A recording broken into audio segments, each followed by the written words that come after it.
kalau karyawan atau pegawai, yaitu akhir bulan berikutnya setelah penghasilannya melebihi PTKP. Nah, ini berarti pada saat didirikan dia langsung punya NPWP. Nah, pada saat dia mendirikan usaha, kemudian memiliki NPWP, maka kewajiban dia adalah pajak penghasilan badan. Nah, ini akan kita pelajari di pertemuan yang akan datang ya. Kemudian kalau dia punya pegawai, berarti dia punya kewajiban untuk motong penghasilan, motong pajak atas penghasilan yang diterima pegawai pakai aturan PPh pasal 21.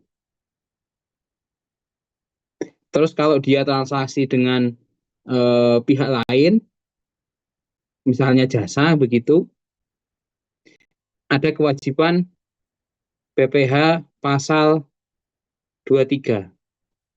Kemudian ketika dia nyewa nyewa tanah dan bangunan atau menjual tanah dan bangunan, maka nanti dia punya kewajiban PPh pasal 4 ayat 2.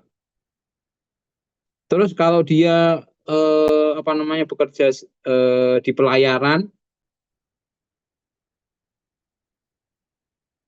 punya kapal kapal tongkang atau punya pesawat, nanti ada PPh pasal 15.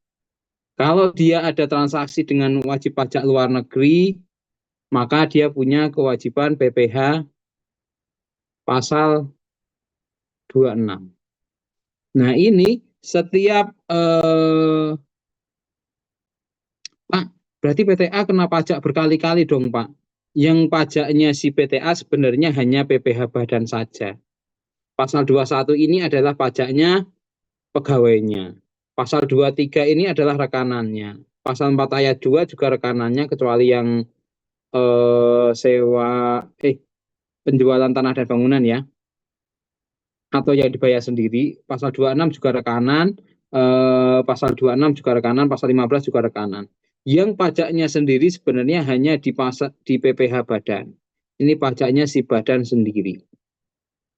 Yang lainnya adalah output.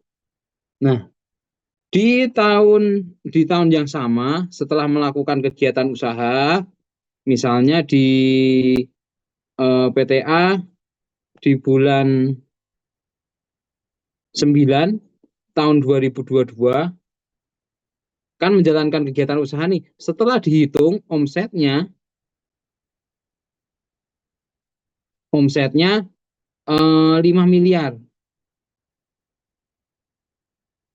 Maka nanti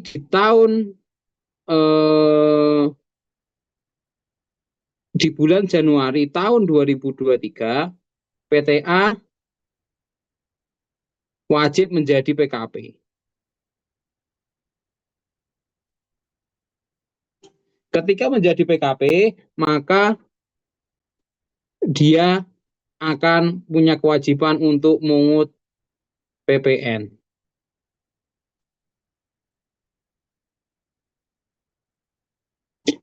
Kalau aturan lama, ini kan di awal tahun berikutnya harus sudah menjadi PKP ya.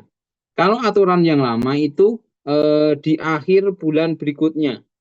Jadi misalnya ini bulan September, maka awal November harus sudah menjadi PKP. Atau maksimal tanggal 30 Oktober harus menjadi PKP. Aturan lama. Tapi aturan yang baru berlaku di tahun ini, di tahun 2024 ini, jadi dia di tahun berikutnya baru menjadi wajib menjadi PKP. Maaf ya, ilustrasinya kok 2023, padahal berlakunya baru 2024. Tapi saya ingin mengilustrasikan kalau di suatu saat nih teman-teman di sini punya usaha, kemudian omsetnya sudah di atas 4,8 miliar, maka di tahun berikutnya di 1 Januari teman-teman harus sudah mendaftarkan diri untuk menjadi PKP. Jadi kalau sudah menjadi PKP berarti kewajiban PPh ini nanti ditambah kewajiban untuk mungut PPN. Pak, kalau seumur hidup ternyata nggak nyampe 4,8, ya berarti kewajibannya hanya yang ini saja. Tapi ketika sudah menyentuh 4,8 maka ditambah kewajibannya PPN. Atau nggak nyampe 4,8 tapi memilih untuk menjadi PKP, maka kewajiban. Belum, Pak. Oke, tidak. Oke, terima kasih.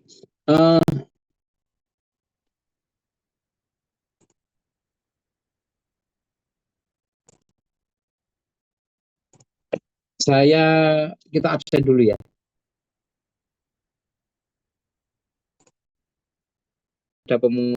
Ada kredit pajaknya. Tapi secara waktu, secara apalagi pemikiran kan jadi nambah administrasi ya. Jadi makanya hanya untuk pengusaha besar saja yang diwajibkan untuk menjadi pengusaha kena pajak. Jadi kalau diperkirakan kalau omsetnya 4,8 miliar itu sudah ada pegawainya yang pekerjaannya memang didelegasikan untuk membuat faktur pajak, membuat administrasi PPN, pencatatan, pembukuan, dan lain sebagainya.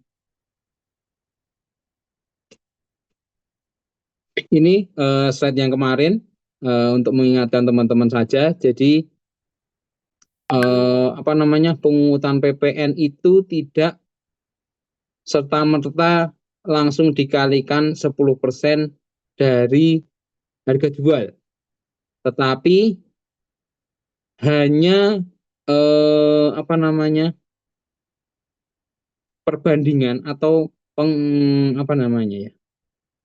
pengurangan dari pajak keluaran yang dipungut dikurangi oleh pajak masukan yang sudah dibayarkan melalui PKP yang dibeli barangnya. Selisihnya itulah yang harus dibayarkan oleh pengusaha kena pajak. Tidak 165 rupiah yang diterima dari konsumen, ini semuanya disetorkan oleh PKPA langsung ke kas negara, tidak. Kalau seandainya 165 ini semuanya disetorkan, tentu saja harga barang ini akan naik berkali lipat. Karena apa? Karena ini seandainya ini bukan konsumen ya, seandainya ini PKP lagi, ketika 165 ini disetorkan semua, berarti kan si PKP berikutnya juga akan melakukan hal yang sama.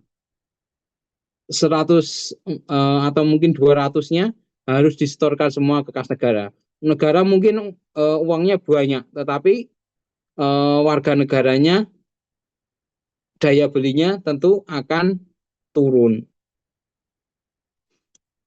Pak, pajak yang seperti itu ada enggak?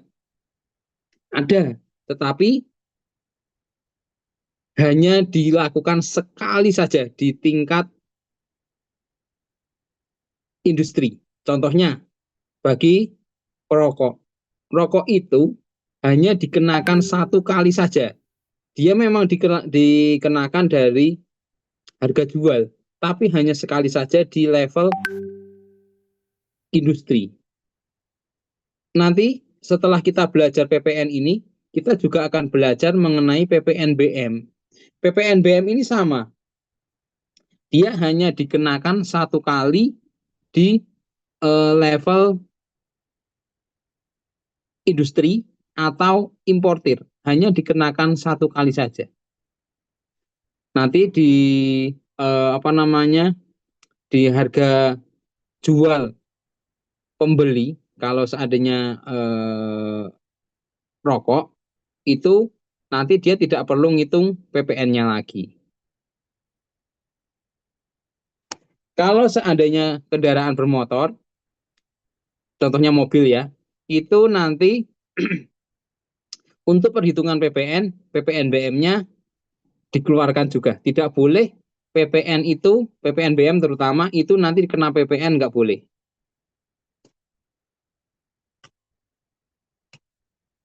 Nah, cara untuk ngitungnya berarti rumit dong? Enggak. Caranya itu tidak rumit. Cukup kita membuat faktur pajak untuk setiap transaksi. Jadi yang pertama adalah buat faktur pajak untuk setiap transaksi. Setiap transaksi dibuat faktur pajaknya. Nanti kita akan mengenal faktur pajak yang dipungut sendiri. Terus nanti ada kalanya faktur pajak dipungut oleh pemungut PPN. Terus nanti yang PPN-nya ada, tetapi nggak usah diambil. Itu kayak punya utang, ya utangmu kamu masih punya utang sama aku, tapi nggak usah kamu bayar gitu. Ditanyain punya utang nggak? Punya, tetapi nggak usah dibayar. Ada lagi yang dibebaskan dari pengenaan PPN. Jadi kamu punya utang sama aku? Iya punya, tetapi sudah dibebaskan, sudah dianggap lunas. Nah, nanti untuk menentukan ini kapan dia ada di kolom 4, kapan di kolom 3, kapan di kolom 2, kapan di kolom 1. Kalau di kolom 1 ini berarti kita harus ambil PPN-nya. Nanti ditentukan kapan? Ditentukan pada saat membuat faktur pajak. Nanti kita pelajari cara membuat faktur pajak ya. Yang nanti insya Allah akan kita pakai sampai dengan bulan Desember ini. Karena nanti Januari kita sudah pakai aplikasi baru namanya Cortex. Tapi sampai dengan akhir tahun ini kita masih menggunakan aplikasi ini. Nanti kita pelajari bagaimana cara membuat faktur pajak. Nanti ketika teman-teman sudah pindah ke Cortex, caranya pun sama persis. Cuman di tampilannya berbeda. Nah, untuk faktur pajak yang di sini yang dipungut sendiri ini akan ditarik PPN-nya. PPN-nya akan dipindahkan ke sini. Kemudian kan ini ketika kita jual. Pada saat beli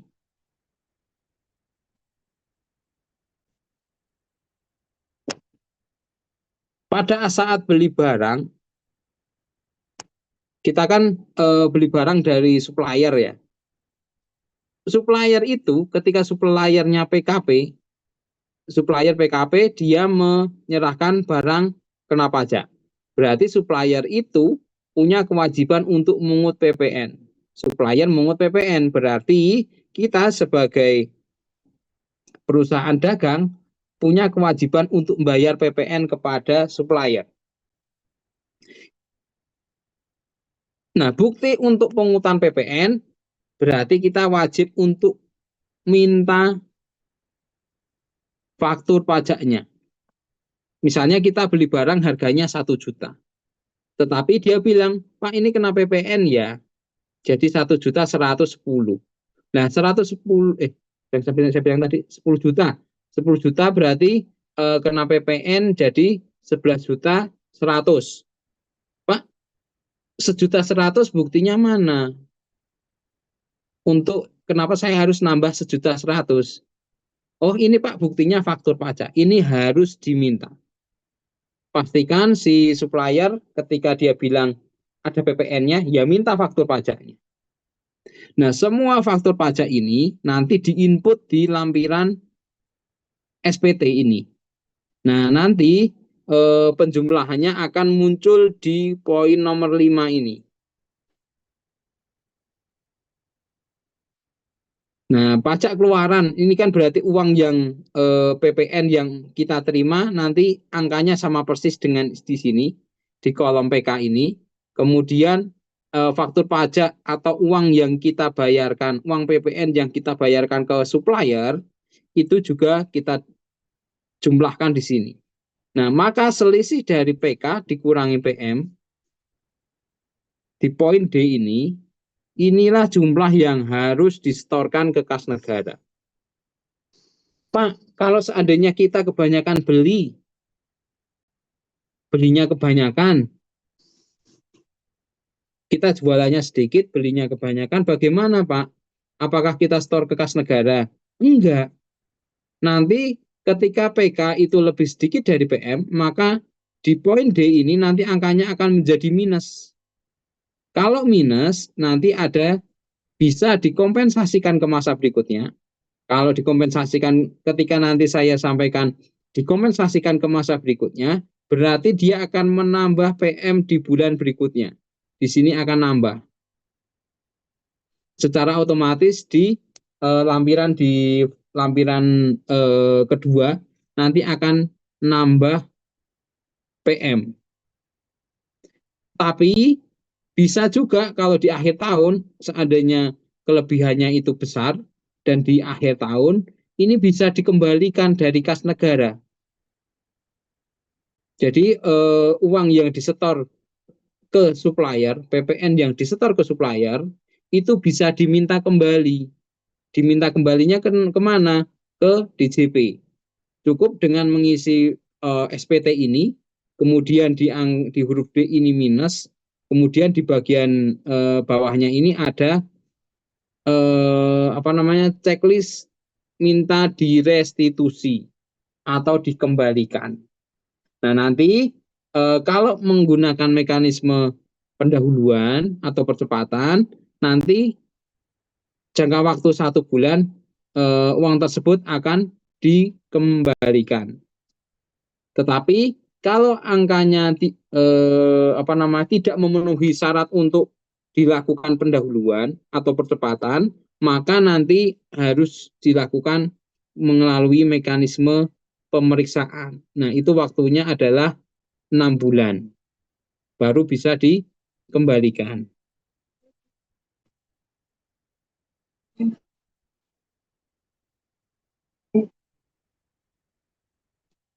Jadi karakteristik PPN itu dia adalah pajak yang objektif. Karena ya siapa yang mengkonsumsi barang atau konsumen akhir itulah yang bayar PPN-nya. Seperti yang tadi di diagram tadi.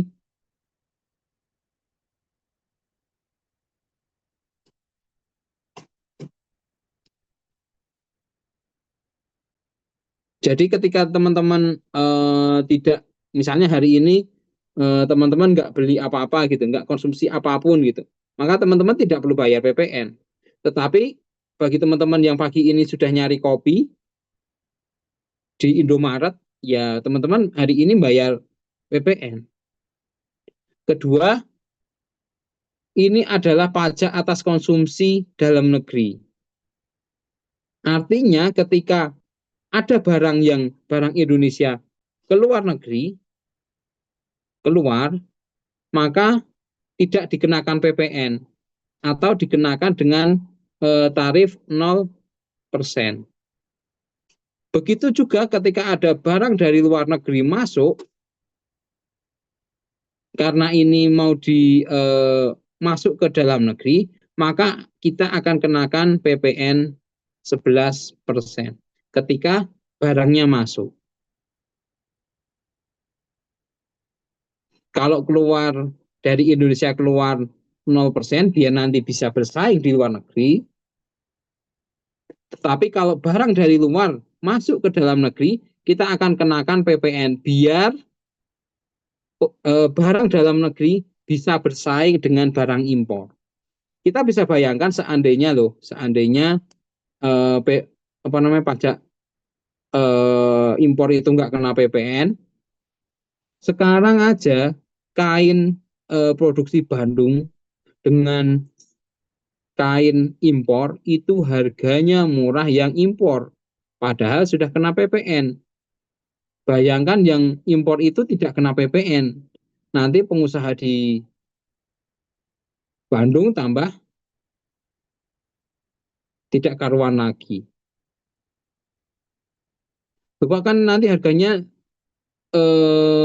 jadi lebih mahal, betul. Tapi kan kita melindungi juga apa namanya pengusaha dalam negeri.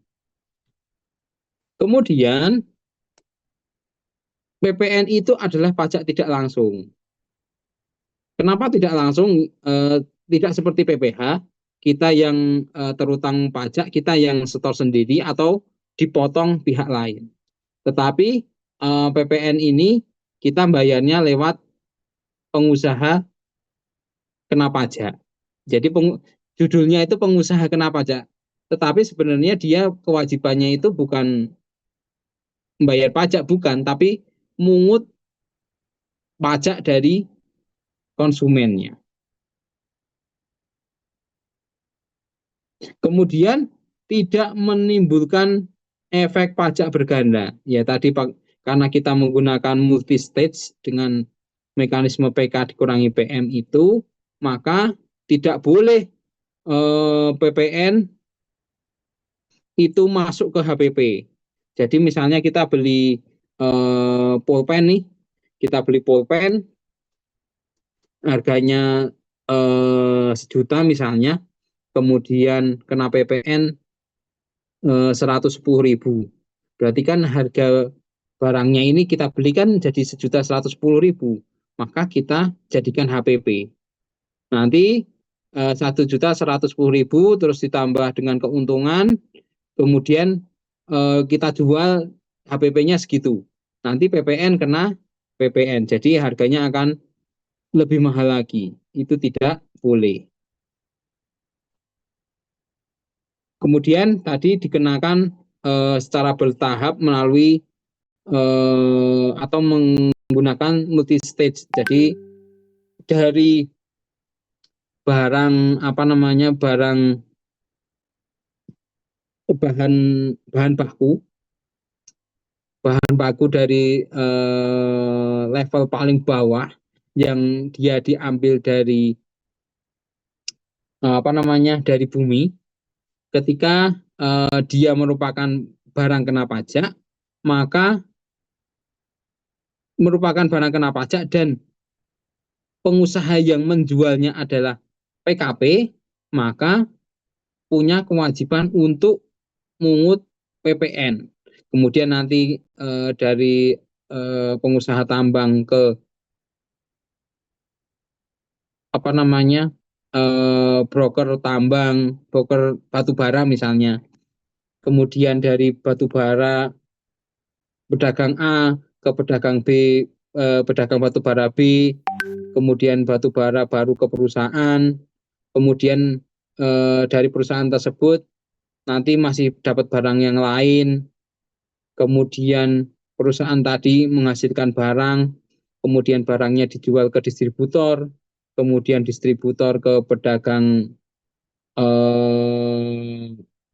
satu, kemudian ke pedagang dua, baru ke retailer, baru terakhir ke konsumen. Nah, masing-masing layer tadi, masing-masing stage tadi itu wajib untuk mungut PPN. Tetapi sekali lagi tidak boleh PPN itu masuk ke komponen HPP yang nantinya menjadi bagian dari DPP yang kena PPN, itu nggak boleh. Intinya PPN kena PPN tidak diperkenankan. Selain nanti harga barangnya menjadi lebih mahal, nanti tidak sesuai dengan mekanisme ini, efek berganda tadi. Kemudian saya sempat menyampaikan semua barang yang mungkin ketika kalian duduk, kalian lihat ke sekitar kalian, bisa apa namanya, bisa nggak disebutkan barang yang nggak dikenakan PPN itu apa? hampir semua barang industri yang ada di rumah kita, hasil industri ya, atau yang skala besar, itu hampir semuanya dikenakan PPN. Mungkin yang nggak dikenakan PPN hanya furniture yang buatan UMKM saja. Mungkin untuk kursi yang dibuat oleh pabrikan tentu saja sudah kena PPN. Atau mungkin cangkir minum yang diimpor dari China kena PPN.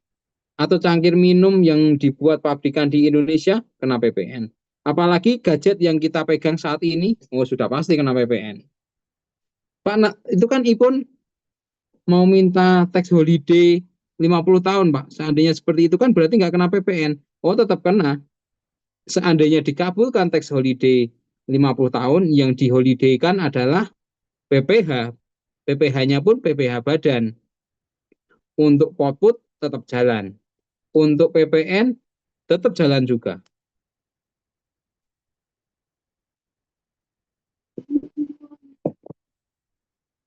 Jadi hampir semua barang itu merupakan barang kena pajak. Ya. Hampir semua barang itu adalah barang kena pajak. Jasanya pun sama, jasa kena pajak. Hanya sebagian kecil yang dia bukan BKP dan bukan JKP. Apa? Yang kemarin di slide awal itu yang saya kasih warna putih, masih ingat kan? Apa saja?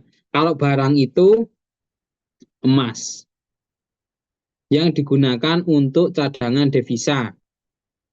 Nah, kemudian ada PMK baru yang nilainya 99%.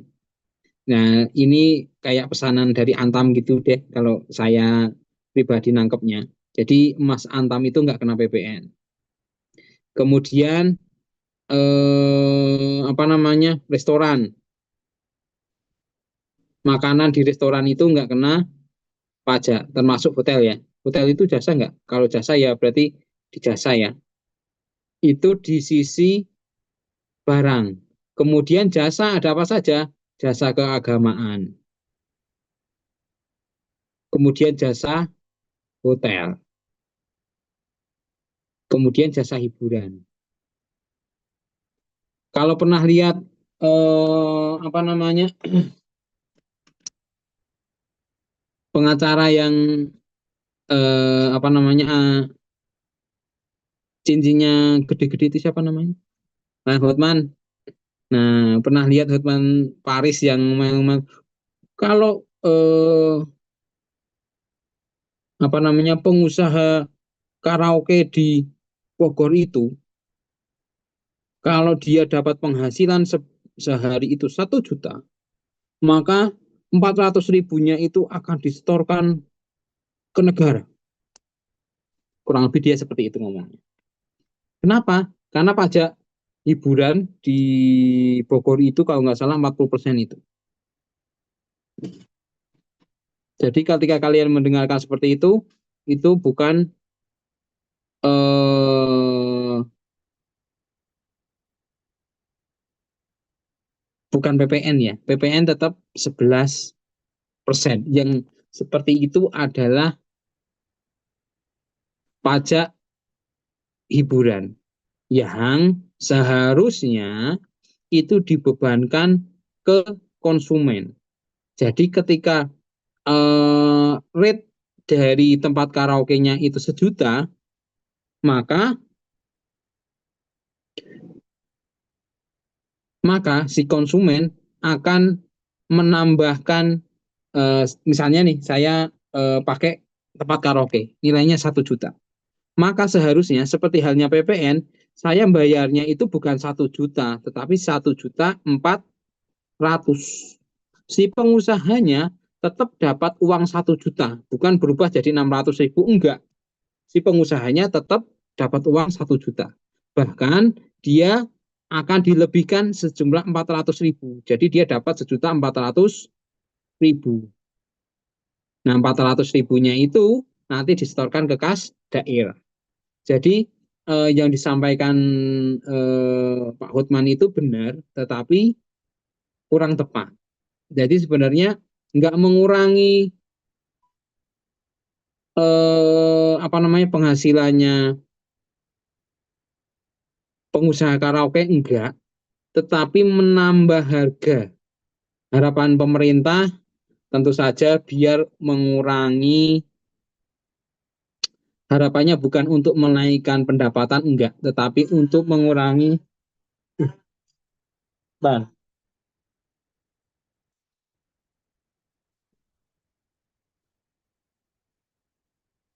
bentar, kok tiba-tiba nyala?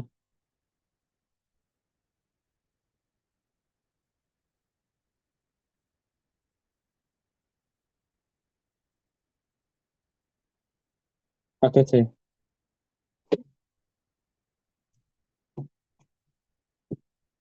Seperti itu ya. Termasuk juga PPN. PPN itu tidak mengurangi penghasilan dari PKP, karena pada dasarnya adalah konsumen yang membayar. Termasuk rokok.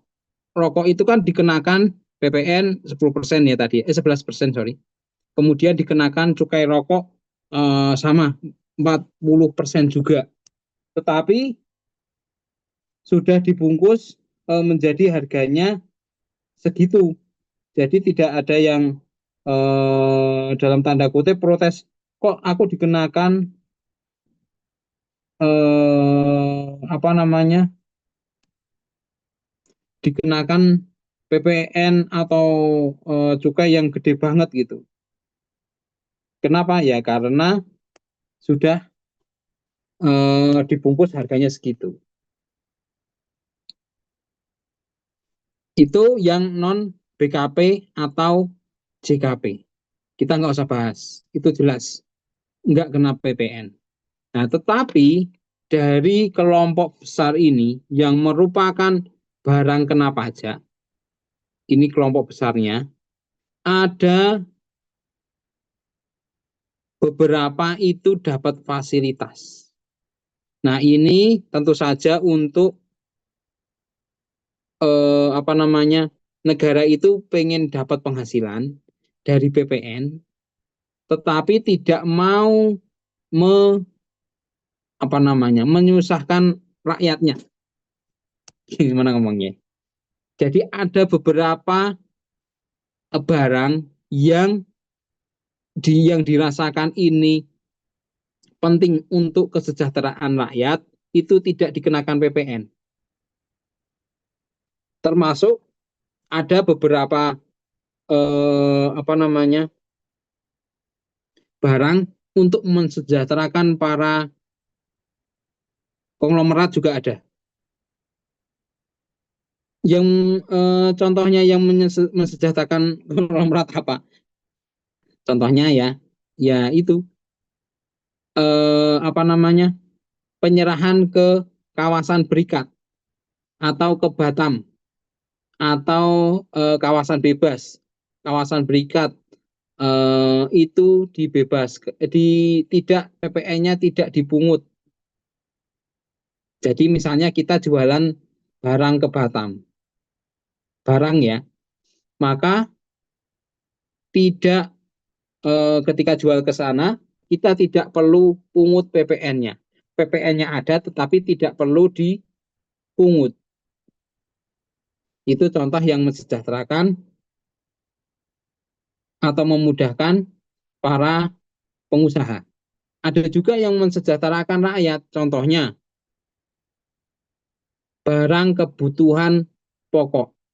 Barang kebutuhan pokok sebelum Undang-Undang HPP itu masuk kriteria non BKP. Tetapi ketika ada Undang-Undang HPP atau harmonisasi peraturan perpajakan, dia masuk ke komponen,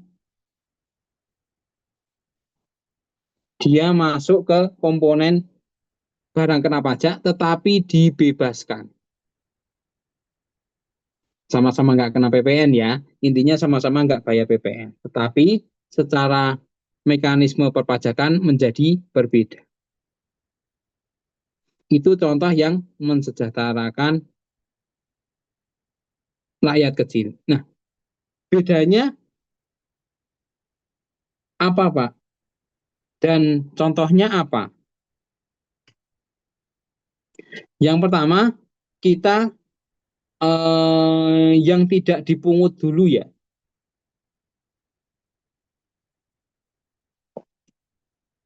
Ini tadi tak contohkan misalnya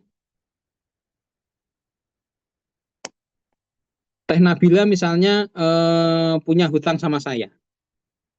Kalau PPN-nya dipungut atau ya mekanisme biasa ya, berarti Teh Nabila harus bayar uangnya ke saya, balikin uang saya. Tetapi ketika mendapat fasilitas PPN tidak dipungut, utangnya Teh Nabila tetap punya utang sama saya, tetapi nggak usah dibalikin. Saya tidak punya kewajiban untuk ngambil. Nanti ketika kita bicara dibebaskan, Teh Nabila punya hutang tadi, saya oh ini utangnya saya anggap lunas. Yang satu tadi terutang tapi nggak bisa diambil atau nggak boleh diambil, yang satu dianggap sudah lunas. Terutang nggak terutang, bedanya apa Pak? Nah bedanya ini, ketika bahasanya itu tidak dipungut, maka pajak masukannya bisa dikreditkan. Jadi nanti PK-nya PK 0, PM-nya misalnya 10. Berarti nanti menjadi minus 10. Minus 10 ini nanti bisa dikembalikan oleh negara. Kalau yang sebelah sini PK-nya 0 karena dibebaskan, PM-nya 0 juga. Maka nanti status SPT-nya menjadi 0 atau nihil. Terus Pak, kan kita bayar ke supplier, uangnya kan kita bayarkan ke mereka. Nanti kalau saya nggak kreditkan, saya rugi PPN dong. Tentu saja biar tidak rugi, ketika nanti teman-teman belajar PPh Badan, salah satunya adalah PPN itu bisa dibiayakan. Jadi PM-nya ini nanti masuk ke komponen HPP. Bapak kan katanya tadi tidak boleh kena PPN, tapi kan ini dibebaskan PPN-nya. Tarifnya 0, tarifnya tetap 11%, tetapi tidak perlu dipungut PPN-nya, jadi tidak masalah. Jadi kalau di sebelah sini nanti PM-nya dibiayakan, kalau yang sebelah sini PM-nya bisa diminta kembali. Termasuk juga kenapa ekspor itu dikenakan PPN 0%. Kalau dikenakan PPN 0%, berarti PK-nya seperti ini. PK-nya 0, PM-nya berapa? Bisa dipahami ya, karena bedanya tidak dipungut dan dibebaskan. Ada yang mau bertanya sampai di sini?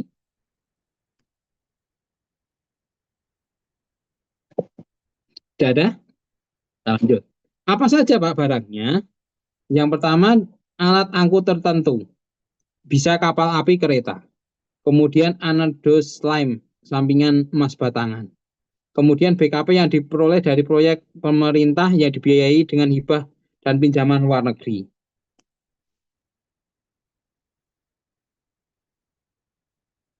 Termasuk juga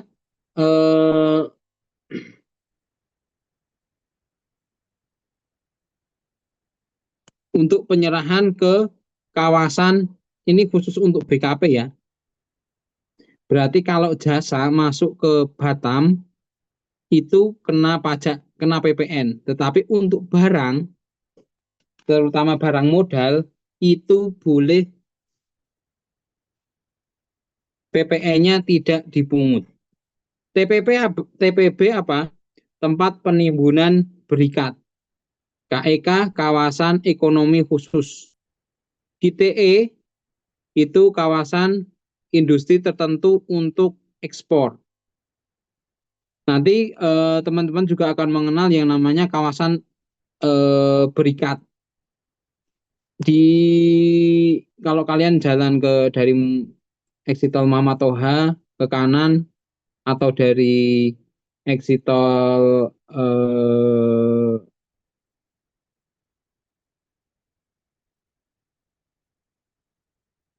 Kopo ke kanan juga ya, ke arah Bandung. Nanti di sebelah kanan, kalau yang di Kopo itu sebelah kanan, kalau yang Muhammad Toha itu sebelah kiri kalau tidak salah.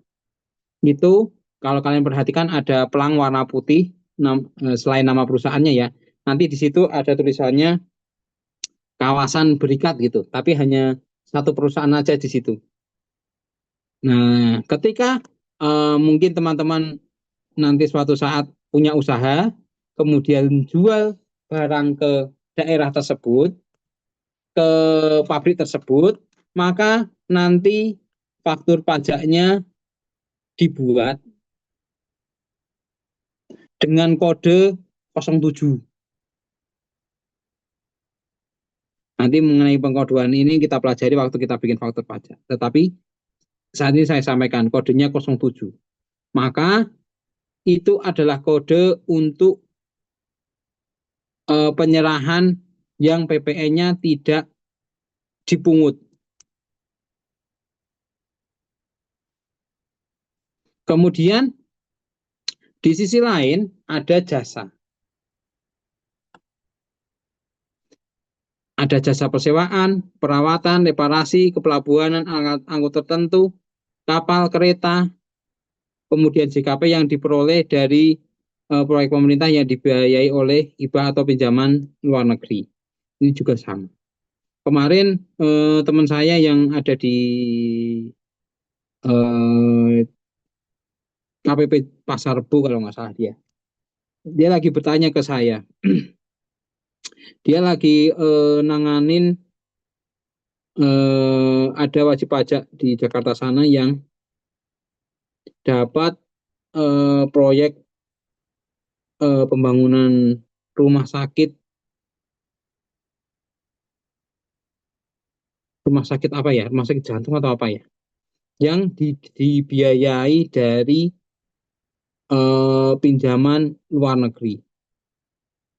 Nah, apakah PPN-nya itu bisa dapat fasilitas? Ya, tentu saja seperti yang ada di slide teman-teman ini, bisa PPN-nya menjadi tidak perlu dipungut. Jadi, perlu bikin faktur pajak? Enggak, perlu. Tapi PPN-nya tidak perlu diambil atau tidak perlu dibayarkan. Termasuk nanti ketika teman-teman jualan ke Batam, Batam itu kan kawasan bebas ya. Bebasnya itu bukan bebas pajak, enggak. Tapi cuman bebas PPN atas transaksi barang. Makanya ketika jual barang ke Batam, itu PPN-nya tidak dipungut. Jadi transaksi di Batam itu, di dalam Batam itu tidak ada PPN. Mungkin harga barangnya akan lebih murah. Mungkin beli ke Indomaret, di Batam juga harganya lebih murah. Di Batam juga banyak mobil-mobil lucu-lucu karena dia impor. Beli mobil, beli macam-macam, itu harganya murah. Kenapa? Karena tidak ada PPN. Impor barang ke Batam tidak kena PPN. Terus kemarin ada yang di TikTok ada yang ngomel-ngomel, Pak saya cuma ambil barang dari Batam, saya cuma ambil iPhone 100 biji kok. Harga iPhone-nya iPhone 15 100 biji cuma saya bayar cuma 10 juta, tapi saya kena PPN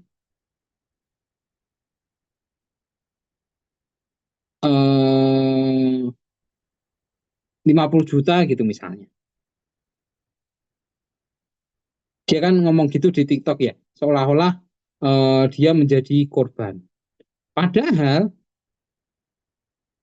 jangan padahal dulu. Kok lo, Pak kok kena PPN ya? Padahal kan ini sama-sama dalam negeri, berbeda seperti yang tadi. Kalau tadi kan dari luar negeri masuk ke Indonesia kena PPN, oke.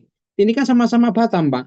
Nah, tadi karena di Batam itu adalah kawasan bebas, di sana tidak perlu ada PPN.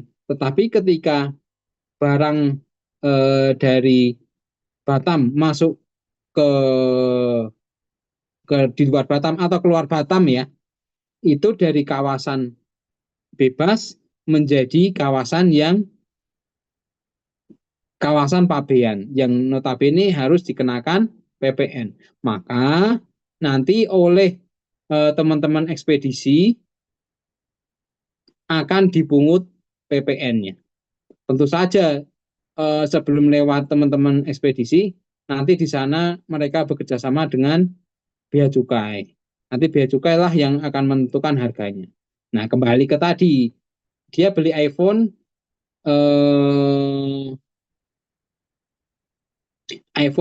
nilainya 100 berapa tadi 10 juta misalnya. Nah, ternyata waktu dicek sama teman-teman bea cukai itu isinya enggak iPhone sebiji yang nilainya 10 juta, enggak. Ternyata iPhone-nya ada misalnya ada 100. Nah, 100 dikalikan dengan harga pasar iPhone misalnya 5 juta misalnya. Berarti kan 100 kali 5 juta. Berarti ada 500 juta. Nah, 500 juta tadi itu dikalikan dengan tarif PPN, ketemu 50 juta. Jadi tadi kenapa dia bikin konten apa namanya dikenakan PPN 50 juta? Ya karena iPhone-nya ada 100, nilainya masing-masing 5 juta misalnya ya. Seperti itu. Tapi begitu bikin konten kan dia pengen playing victim, makanya dia bilangnya cuman impor iPhone harganya 5 juta kok saya kena PPN 50 dan seterusnya. Itulah bahasa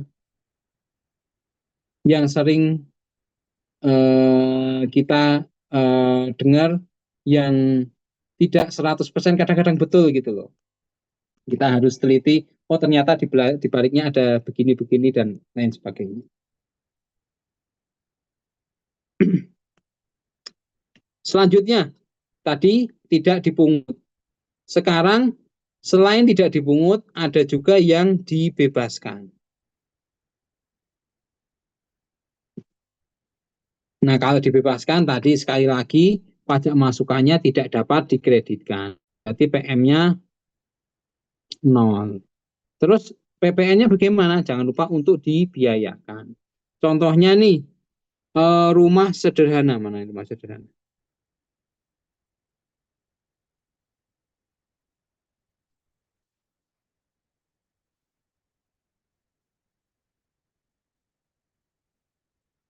Nih, rumah susun sederhana atau rumah sederhana. Nah, ini kan sekarang mungkin teman-teman kalau jalan agak ke kalau Bandung mungkin di kabupaten ya agak melosok-melosok dikit itu biasanya suka ada iklan eh, rumah bebas PPN, rumah subsidi bebas PPN dan lain sebagainya. Biasanya iklannya begitu. Paling sering itu rumah subsidi kata-katanya. Harganya cuma 100 sekian juta. Nah, Pak, kok bisa subsidi? Emang dia dapat uang dari pemerintah? Ternyata tidak. Yang dimaksud rumah subsidi di situ atas penjualannya itu tidak dikenakan PPN. Nah, itu di apa namanya? di dibahasakan menjadi subsidi. Begitu juga untuk kendaraan listrik saat ini. Kendaraan listrik saat ini atau mobil listrik itu kan PPN kan sekarang 11% ya. Itu 1% dibayar oleh pembeli, 10% dibayar oleh atau ditanggung pemerintah. Jadi PPN-nya 11% cukup bayar 1%, PPNBM-nya 0. Makanya harga mobil listrik saat ini menjadi lebih murah. Dan bahasanya dapat subsidi, padahal enggak juga. Cuman PPN-nya tadi tidak tidak dipungut. Ini untuk mobil ya. Kalau untuk sepeda motor listrik itu memang dapat pengurangnya. Tapi kalau di mobil subsidinya 10% tadi wujudnya adalah pajak PPN-nya tidak dibayar semua, cukup dibayar 1%, 10%-nya dibayar atau ditanggung pemerintah. Pemerintah bayar ke pengusahanya enggak cukup. Jadi waktu bikin faktur pajak penjualan mobil listrik itu bikin faktur pajaknya dua. Yang satu pakai kode faktur 01 sebesar 1%, berarti nanti kita akan ambil PPN-nya. Kemudian satu lagi dengan kode faktur 07, yang artinya tidak perlu dipungut PPN-nya. Selain itu ada apa lagi, Pak? Untuk BKP tertentu, yaitu senjata, amunisi, alat angkut, kendaraan lapis baja, dan patroli oleh TNI Polri, kemudian vaksin, kemudian buku pelajaran agama, sama rumah sederhana. Ini saya juga punya teman yang kebetulan dia salah satu wajib pajaknya itu pengadaannya Polri ya, markas besarnya Polri. Jadi mereka sering membeli barang senjata, alat angkut dan lain sebagainya. Makanya mereka ketika beli barang biasanya akan mengajukan surat keterangan tidak di namanya itu SKTD, surat keterangan tidak dipungut. Nah, jadi mereka si Polri ini mengajukan ke KPP atau ke DJP, nanti akan diterbitkan surat keterangan tidak dipungut. Surat keterangan tidak dipungut itu nanti disampaikan ke supplier. Nanti suppliernya akan membuat faktur pajak 08 atau PPN-nya tidak ini berarti SKB. Kalau yang SKTD tadi ketika tidak dipungut ya, masuk dalam kategori tidak dipungut. Kalau yang ini namanya SKB atau surat keterangan bebas. Nah, nanti si rekanan akan membuat faktur pajak 08.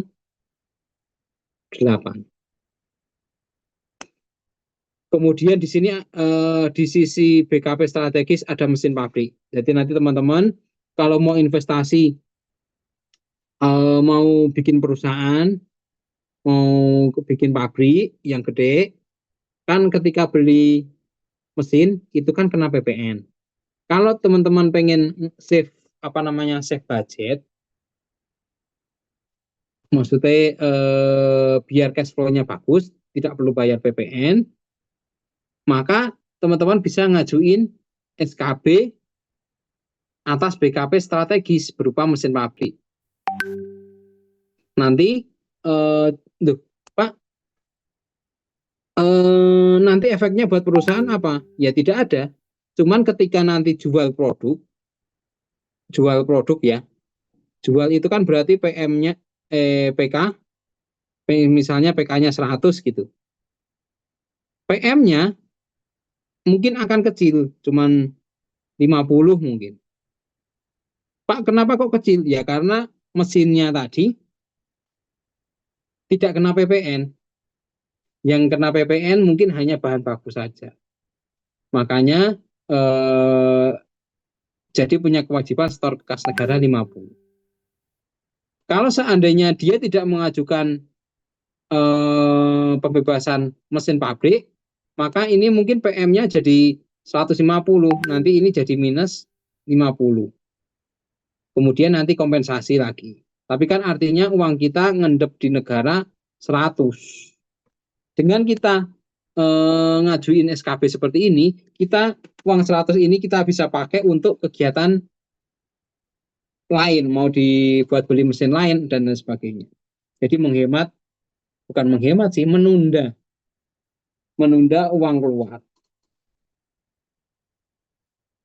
Kemudian barang hasil kelautan perikanan jangat, kuli mentah, dan lain sebagainya, dan barang hasil pertanian, kemudian bahan baku kerajinan perak, rumah susun sederhana, listrik, sampai dengan 6.600 volt ampere. Kalau di bawah itu nggak kena ya, tapi di atas 6.600 kena. Kemudian jasa kebadan udaraan, jasa persewaan rumah sederhana, jasa yang diterima kontraktor untuk pembangunan tempat ibadah, data batas info wilayah yang diterima Kemenhan dan TNI. Itulah barang-barang yang dibebaskan dari pengenaan PPN.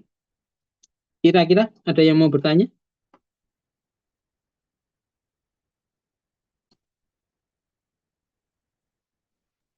Masih jelas, Pak.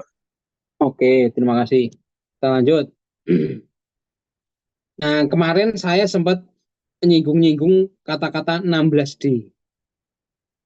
Kemarin saya nyontoin misalnya kita perusahaan pabrik apa namanya ya?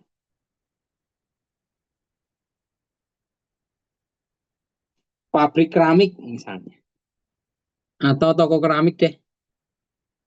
Nah, toko keramik di suatu saat waktu kita di tahun berjalan kita beli truk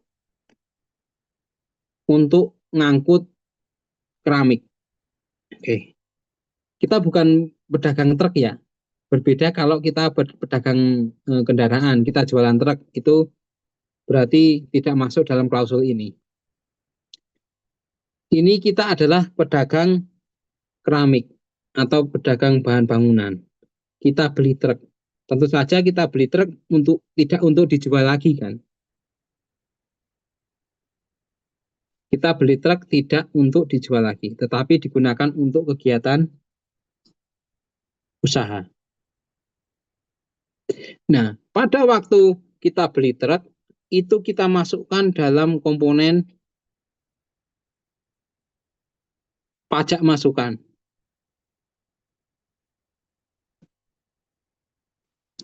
Artinya, waktu kita beli ke truk, misalnya ke Mitsubishi, Mitsubishi bikin faktur pajak, kemudian kita kreditkan dalam satu masa PPN. Bolehkah, Pak? Boleh. Nah, berarti kan kita jual apa namanya, jual keramik, misalnya satu PPN-nya 1 miliar misalnya. Misalnya pajak keluarannya 1 miliar. Terus ketika kita beli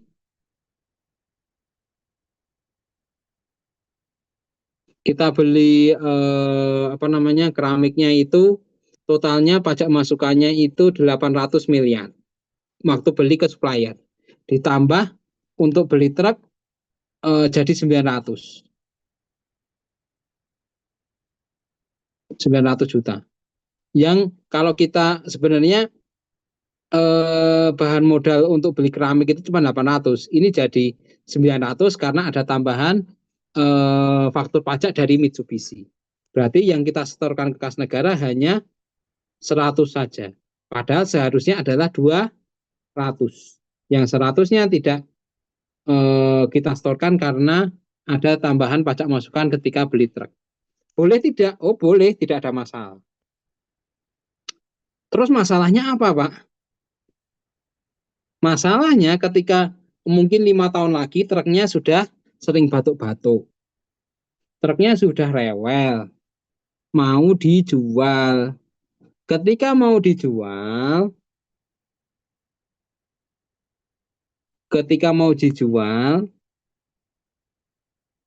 jual truk. Tadi kan misalnya karena PPN-nya 100 berarti harganya 1M ya. Misalnya truknya awalnya 1M. Sekarang mau dijual harganya 200 juta. Jual truk harganya 200 juta. Maka kita harus mungut PPN sebesar 22 juta.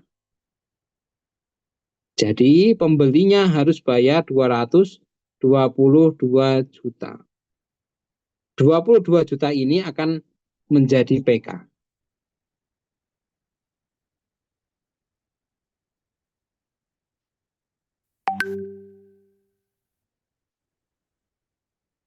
Jelas ya?